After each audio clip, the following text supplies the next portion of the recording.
Hey, hope you're doing well. Let's get into what March was all about. The first thing that happened this month with Thermopal was we were actually able to get the heart rate data as well as the battery percentage of the watch onto a dashboard. So this way, the caregiver can see live the heart rate data of that person as well as the battery percentage on the right-hand side of our dashboard. And this is really important because this way they can know which watches they need to charge at the end of the day. And then also in case there's a stroke or any sort of abnormal heart condition, heart rate is also a really good thing to have.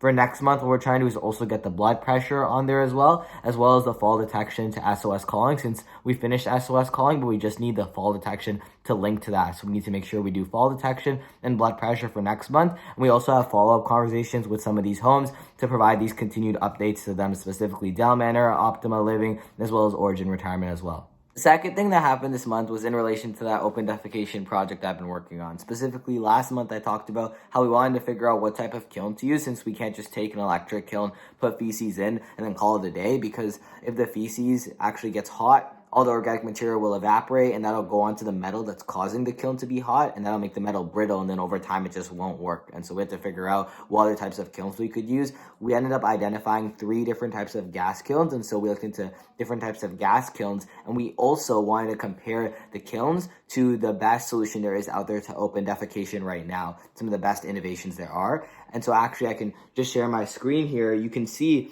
right here that we've identified 3 main kilns: metal, charcoal, atom retort, and mobile atom retort. We looked at their efficiencies, capital costs, and number of families that they can fit inside of these kilns. For capital costs, the way we figured this out was by looking at 4 main things. We looked at the materials, the shipping, the assembly, as well as the firing. Materials is, just brick, steel. Shipping is how much it costs to ship those over to the urban cities as well as the rural cities.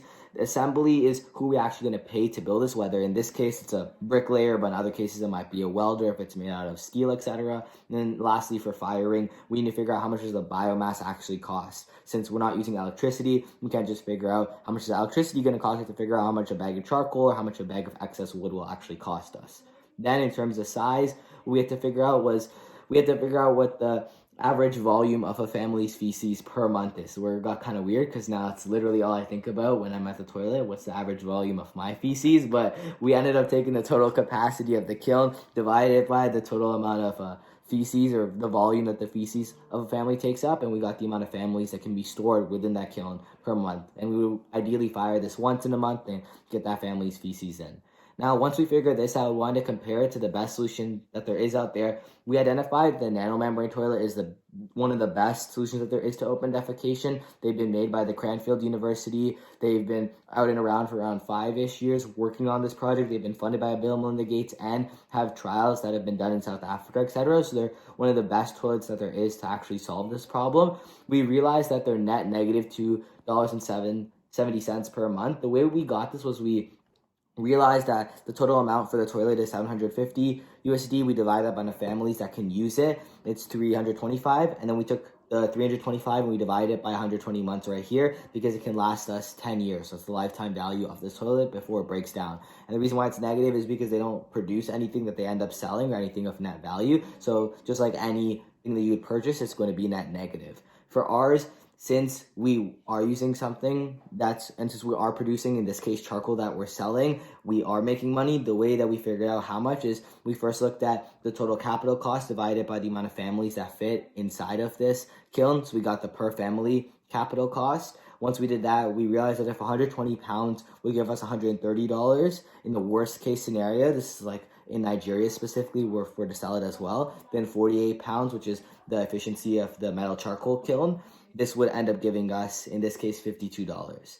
Now we take the $52 that we've made, we minus it, in this case, by $12.60 for the capital cost, and then we minus it by $38.93. The $38.93 is specifically for all other types of costs. So that includes the toilet shell, refinement of the charcoal, packaging, warehousing, transportation, and then the payment transaction costs that we have to incur. So once we get all that, we end up figuring out that we're making them 47 cents per month on the very first month, since in the very first month we have to account for the capital cost once we build the kiln.